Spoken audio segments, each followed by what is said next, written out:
গত পর্বে আপনারা দেখেছিলেন আমি কুম্ভ এক্সপ্রেসে চড়ে হাওড়া থেকে হরিদ্বার পৌঁছেছিলাম। আজকের পর্ব হরিদ্বার থেকে কেদারনাথ যাওয়ার মেন এন্ট্রি গেট অর্থাৎ সোনপ্রয়াগ যাওয়ার গল্প। মনুষ্য জীবনে সবারই একবার এই ইচ্ছে হবেই যে চারধাম দর্শন করার। অনেকের ইচ্ছা থাকলেও সঙ্গীর অভাবে অথবা পকেটের কথা মাথায় রেখে সেই ইচ্ছে আর সম্পূর্ণ হয়ে ওঠে না। তাই আপনাদের প্রতিনিধি হিসাবে আমি আজ একাই বেরিয়ে পড়েছি এই দুর্গম যাত্রার উদ্দেশ্যে।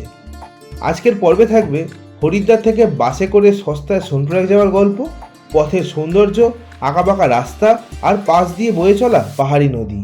আজ আপনারা দেখবেন উত্তরাখণ্ডের পঞ্চপ্রয়াগের অন্যতম দুই প্রয়াগ দেবপ্রয়াগ ও রুদ্রপ্রয়াগ এবং স্রোতস্বিনী, অলকানন্দা ও মন্দাকিনী নদী। আজকের ভিডিও খুবই সংক্ষিপ্ত, পুরো ভিডিওটি দেখার অনুরোধ রইল। চলুন তাহলে প্রবেশ করা যাক মূল গল্পে। নমস্কার সবাইকে, নতুন আর একটা ব্লগে আপনাদের সকলকে স্বাগত জানাচ্ছি হরিদ্বার স্টেশন থেকে। আর এখন আপনাদের গুড নাইট বলবো না গুড মর্নিং বলবো তাও বুঝতে পারছি না। এখন সময় হয়েছে রাত্রি 2টো আর আমি আমার কেদারনাথ যাত্রা শুরু করতে যাচ্ছি।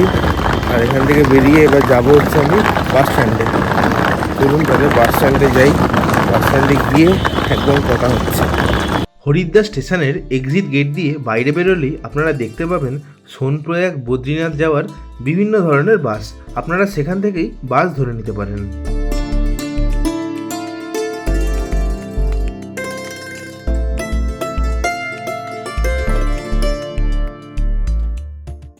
আমি যাব হচ্ছে এই বাসটায়। 2টো 2:30টার সময় কোনো বাস নেই। এই বাসটা ছাড়ার সময় হচ্ছে ভোরবেলা 4টে। এই যে UK 15P 4828 হিমগিরি এক্সপ্রেস। এই হচ্ছে বাসের ভিতরটা, ছোট বাস, বেশি বড় না। আর আমি এই সিটটা নিয়েছি জানলার ধারে ডান দিকে। আর এই হচ্ছে বাসের ভিতর। সময় ভোর 4:45 আর আমাদের বাস ছাড়লো হচ্ছে হরিদ্বার থেকে কেদারনাথের উদ্দেশ্যে। সবাই মিলে বলুন তাহলে শ্রী কেদার হর হর মহাদেব। এখানে দেখুন সব পরপর কেদারনাথের বাস কিন্তু এখানে আপনারা পেয়ে যাবেন। আমি বাসটায় উঠলাম হচ্ছে 4টের সময়, মানে ধরুন আমি বেরিয়েছি হচ্ছে 2টোয়, মানে যেহেতু জায়গা টায়গা পেতে হবে সেই জন্য। এছাড়া যদি আপনারা এখন অনলাইনেও বুকিং করে আসেন তো এখান থেকেই কিন্তু বাস পেয়ে যান। দেখুন পরপর অনেক বাস দাঁড়িয়ে আছে। সোনপ্রয়াগ যাওয়ার বাস আপনারা ভোরবেলা 4টে থেকে শুরু হয়ে যায় আর বেলা 12টা পর্যন্ত কিন্তু থাকে। তবে আমি সাজেস্ট করবো সকালবেলার বাসেই যান, আর বেশি বেলা করবেন না, কারণ রাস্তায় জ্যাম থাকে। ভোররাতেই ঘুমন্ত হরিদ্বার শহরকে বিদায় জানিয়ে আমি যাত্রা শুরু করলাম মহাদেবের দর্শনে। আমরা ঋষিকেশ, শ্রীনগর, দেবপ্রয়াগ, রুদ্রপ্রয়াগ, গুপ্তকাশী হয়ে সোনপ্রয়াগে পৌঁছাবো এবং হরিদ্বার থেকে সোনপ্রয়াগ পর্যন্ত মোট 231 কিলোমিটার রাস্তা অতিক্রম করব। এখন আমরা পার করছি উত্তরাখণ্ডের প্রথম প্রয়াগ দেবপ্রয়াগ। এই দেবপ্রয়াগেই অলকানন্দা ও ভাগীরথী নদী মিলিত হয়েছে।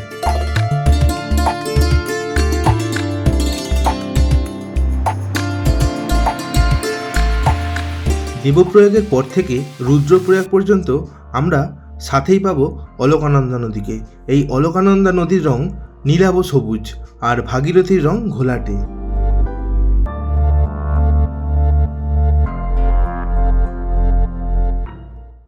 সময় হয়েছে এখন সকাল 7টা 17 আর আমরা পৌঁছে গেছি হচ্ছে শ্রীনগরে।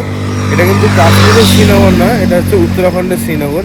একটা ধাবাতে দাঁড়িয়েছে ওই ফ্রেশন আপ হওয়ার জন্য। তো এখন আর আমি কিছু খাবো না, কেননা পাহাড়ে জার্নি বুঝতেই পারছেন, বেশি মানে ঘুরপ্যাস তেমন একটা নেই, কিছু খাচ্ছি না।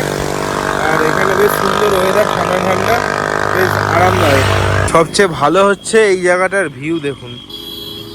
এই যে আমাদের বাস এখানে দাঁড়িয়েছে আর এই হচ্ছে অলকানন্দা নদী। দেখুন কত সুন্দর দেখতে লাগছে। দেখুন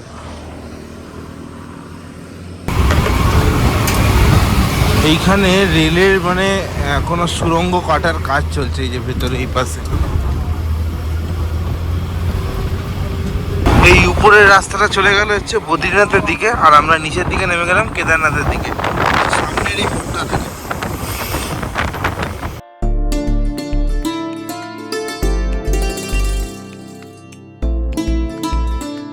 এখন আমরা পার করছি রুদ্রপ্রয়াগ। এই রুদ্রপ্রয়াগেই অলকানন্দা ও মন্দাকিনী নদী মিলিত হয়েছে।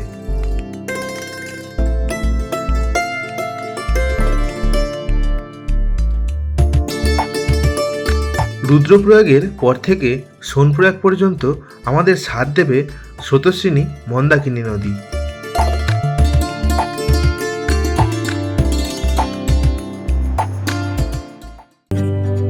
लंबी लंबी दूरी भी यूं ही चलते चलते कम होती जाएगी, कभी छाँव छाँव कहीं धूप सताएगी। सफर अनजाना सा है, रास्ता बेगाना सा है, हर मोड़ मोड़ पे कुछ नया सा है, हर मोड़ मोड़ पे कुछ नया सा है। আমাদের বাস দাঁড়িয়ে গেছে হচ্ছে এরকম একটা জায়গাতে, এসে দাঁড়িয়ে গেছে। সামনে ওই কিছু একটা হচ্ছে, ওখানে মনে হচ্ছে একটা লরি আটকে গেছে, সেই কারণে দাঁড়িয়ে গেছে। আর এই হচ্ছে পাশে মন্দাকিনী নদী, মানে স্রোত দেখছেন মন্দাকিনী নদী একবারে যেন ফেটে বেরোচ্ছে। এই যে এই দিকের যে রাস্তাটা চলে যাচ্ছে, এই রাস্তাটা চলে যাচ্ছে হচ্ছে চোপতার দিকে, এই রাস্তাটা। আর আমরা এদিকে ঘুরে গেলাম হচ্ছে কেদারনাথের দিকে। আর এইখানে ভিউ দেখুন, খালি মন্দাকিনীর রূপ দেখুন, পুরো ফেটে বেরোচ্ছে মন্দাকিনী, দেখতে পাচ্ছেন? আমি দেখাচ্ছি জুম করে, এই দেখুন। सफर अनजाना सा है, रास्ता बेगाना सा है, हर मोड़ मोड़ पे कुछ नया सा है, हर मोड़ मोड़ पे कुछ नया सा है।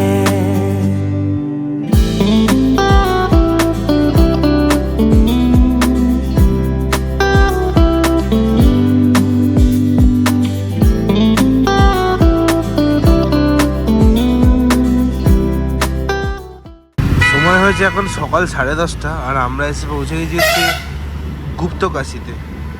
এটা হচ্ছে গুপ্তকাশী টাউন।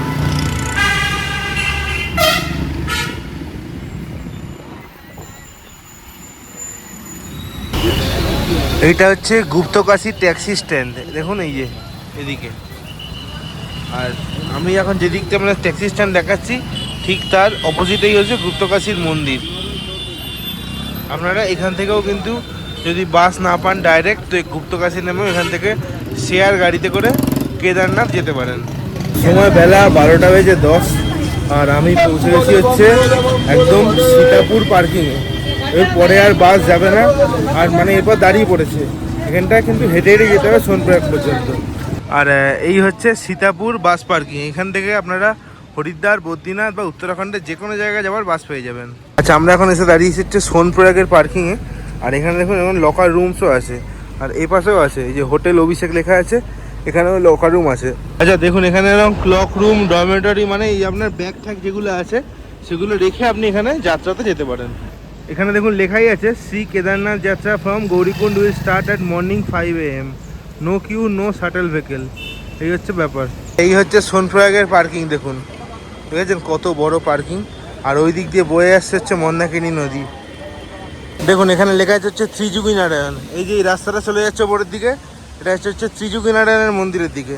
ত্রিযুগী নারায়ণেতেই বলা হয় শিব পার্বতীর বিয়ে হয়েছিল। আমি এখন চলে এসেছি হচ্ছে সোনপ্রয়াগের মার্কেটে। এটা হচ্ছে সোনপ্রয়াগের মার্কেট। আর এদিকে দেখতে পাচ্ছেন অনেকগুলো হোটেলও আছে, আর এখানে কিন্তু ডরমেটরির ব্যবস্থা আছে, কোনো ক্লক রুম যেটাকে বলে। তো একবার জিজ্ঞাসা করি যে ক্লক রুমের কত কি চার্জ। এই হচ্ছে ডরমেটরি, এরকম মানে এখানে দুজন করে শুতে পারবে। আর ক্লক রুমের চার্জ হচ্ছে পার ব্যাগ 100, পার ট্রলি 150, আর বিগ সাইজ ট্রলি হলে 200, হেলমেট 50 টাকা। এটা হচ্ছে 48 ঘন্টার জন্য। আর এখানে আপনারা আরাম করে শুতে পারবেন, ফ্যানও আছে, আর প্রত্যেকটা বেডের সাথে কিন্তু চার্জিং পয়েন্টও রয়েছে। আমি আজকে এখানে থাকছি না ডরমেটরিতে, আমি চলে যাবো হচ্ছে একদম গৌরীকুণ্ডে। তাহলে কালকে যাত্রা শুরু করতে সুবিধা হবে। তাহলে চলুন গৌরীকুণ্ডে গিয়ে আপনাদের সাথে কথা হচ্ছে। এটা হচ্ছে মানে আপনার রেজিস্ট্রেশন এখানে চেক করা হবে, এটা রেজিস্ট্রেশন চেকিং কাউন্টার। আর আমরা এই থেকে এলাম, এই যে মার্কেট, আর ওই দিক থেকে আমাদের গৌরীকুণ্ড যেতে হবে। গৌরীকুণ্ড যেতে পারিনি, তার কারণ সামনে কোনো প্রবলেম আছে, তাই পুলিশ যেতে দিচ্ছে না। বলছে কি পাথর টাথর পড়েছে, সেই জন্য পুলিশ যেতে দিচ্ছে না। তাই জন্য সোনপ্রয়াগেই একটা জায়গায় আমরা মানে উঠেছি একটা হোটেলে। আমার সাথে আরও দুজন দিল্লির ভাই আছে, ওদের সাথে আমার বাসে দেখা হয়েছে। ওরা দুজন আর আমি একা। এই নিয়ে আমাদের তিনজন এই একটা হোটেলে উঠেছি, আর ভাড়া পড়েছে হচ্ছে আমাদের এখানে 1000 টাকা। আর হোটেল হচ্ছে এইটা, আশিয়ানা ট্যুরিস্ট লজ। আমি ফোন নাম্বার স্ক্রিনে শেয়ার করে দিচ্ছি। ঠিক একদম এই যে মার্কেট আছে, এই মার্কেট থেকে হেঁটে আসবেন, দেখবেন একদম শেষেরটার ঠিক আগেরটা আশিয়ানা ট্যুরিস্ট লজ। সময় এখন বিকেল 5:15, আর আমরা চলে এসেছি হচ্ছে খেতে। কী খাবো, ভাত ছাড় কিছু খাচ্ছি না, খাবো এখান থেকে একটা অর্ডার দিয়েছি হচ্ছে আলুর পরোটা, আর আমি দই নিয়েছি, আর ওরা দুজন নিয়েছে হচ্ছে ডাল ফ্রাই। আমি দেখাচ্ছি চলুন কী কী খেয়ে নিয়েছি। এটা হচ্ছে আমার আলুর পরোটা, আর এই যে দই দিয়েছে, আর এখানে সবজি। আর এদেরও সেম আলুর পরোটা আছে, আর এখানে আছে হচ্ছে ডাল ফ্রাই। আলুর পরোটাগুলোর দাম হচ্ছে 70 টাকা করে, আর এই দইটা হচ্ছে 40 টাকা। এটা হচ্ছে কেনা দই, আর ডাল ফ্রাইটা হচ্ছে 150 টাকা। তো চলুন খেয়ে দেখা যাক কীরকম খেতে। আলু পরোটা মানে খেতে ওরা দুটো করে খাচ্ছে, আমি একটা করে খাবো। এখন সময় হচ্ছে সন্ধ্যে 6টা, আর দেখতেই পাচ্ছেন যে সোনপ্রয়াগের আকাশ কিন্তু মোটামুটি বেশ পরিষ্কার হয়ে গেছে। আর আজকের ভিডিওটা এই পর্যন্তই রাখছি, ভিডিওটা আর বড় করছি না। আপনারা কমেন্ট করে জানাবেন যে এই হরিদ্বার থেকে সোনপ্রয়াগ পর্যন্ত বাস জার্নি আপনাদের কেমন লাগলো। আর ভিডিও ভালো লাগলে লাইক শেয়ার করবেন, আর চ্যানেলে নতুন থাকলে অবশ্যই চ্যানেলটিকে সাবস্ক্রাইব করে পাশে থাকার অনুরোধ রইল। আর সাবস্ক্রাইব করার সময় পাশে থাকা বেল আইকনটি অবশ্যই টিপে দেবেন। তাহলে আজ চলি, দেখা হচ্ছে পরবর্তী পর্বে সোনপ্রয়াগ থেকে কেদারনাথ যাত্রা নিয়ে। ততক্ষণ পর্যন্ত ভালো থাকবেন, সুস্থ থাকবেন, আর ঘুরতে থাকবেন।